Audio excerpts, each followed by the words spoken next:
최근 여당 일각에서 조국의 시간 출간 이후 조 전 장관을 옹호하는 목소리가 나오자 야당 원내대표가 이렇게 비판했습니다. 조국의 늪에서 헤어나지 못하는 집권 세력의 집단 최면에 섬뜩하기까지 합니다. 조 전 장관은 피고인입니다. 반성하기는커녕 대한민국의 법치를 부정하고 있는데 이런 사람을 책망하기는커녕 사이비 교주처럼 떠받들고 동조하다가 나중에 광신도라는 비판을 면하기 어려운 사태에 직면하는 일이 없어야 할 것입니다. 제발 상식을 좀 회복합시다. 사실 민주당 내부에서도 조 전 장관의 책 출간을 부담스러워하는 민주당 인사들의 발언도 꽤 있었습니다. 송영길 당대표로서도 상당히 조심스러운 발언을 보였는데 공식적인 첫 사과를 하기로 송영길 대표가 밝혔습니다. 함께 보시죠. 자, 이 민주당의 첫 공식 사과를 두고서도 당 내에서 이견이 많습니다. 오늘 취임 한 달 회견에서 송영길 대표가 조국 사태 불공정 논란을 공식 사과할 예정으로 알려졌습니다. 민주당 핵심 관계자는 청년들의 분노가 가라앉지 않고 있다. 이 점을 감안한 발언이 나올 것이다. 라고 예고를 했습니다.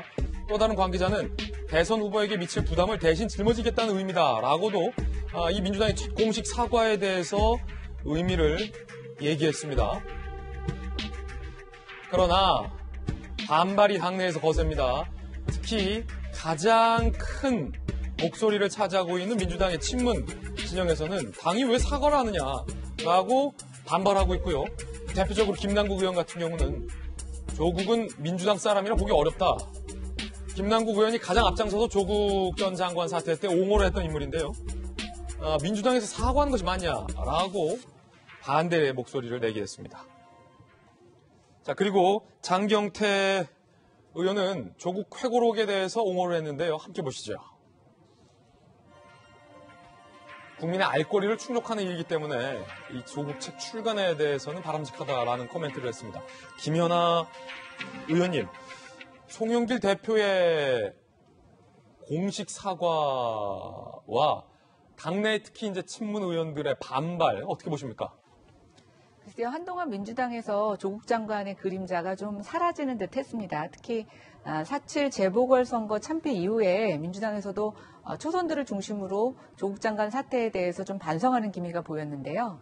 그런 상황에서 이제 원내대표와 당대표가 교체되면서 좀 정착되나 했더니 조국 장관의 전 장관의 이 새로운 책이 다시 가라앉았던 진흙탕을 이렇게 섞이듯이 슬금슬금 다시 그림자를 부상하게 하는데요. 송영길 당대표로서는 굉장히 난감할 거라고 생각이 됩니다. 특히 지금 야당에서 일고 있는 이준석 열풍에 20대, 30대들의 청년이 많이 동조하고 있는데요. 그런 그 20대, 30대의 마음을 다시 집권 여당에게 가져오기도 지금 벅찬데 조국 장관을 다시 소환해서 집권 여당이 가질 수 있는 이득이 무엇일까라고 하는 치밀한 정치적 계산도 있을 것 같습니다. 사과를 오늘 하신다고 하는데 좀 지켜봐야 되겠습니다. 사과에 어느 정도 진정성이 담길지도 봐야 되는데요. 문제는 그 사과가 드러나기도 전에 내부에서 이 사과에 대해서 굉장히 부정적인 기류가 감지된다는 것. 특히 그것이 조국 장관의 사태에 대해서 반성의 기미를 보였던 초선 의원들 상태에서, 초선 의원들 수준에서 계속 이런 문제가 제기되는 것을 보면서 참 야당 정치인이 아니라 국민의 한 사람으로서 좀 안타깝게 생각합니다. 우리가 이 사태를 어떻게 좀 넘어야 되는가 이런 고민을 하게 되고요.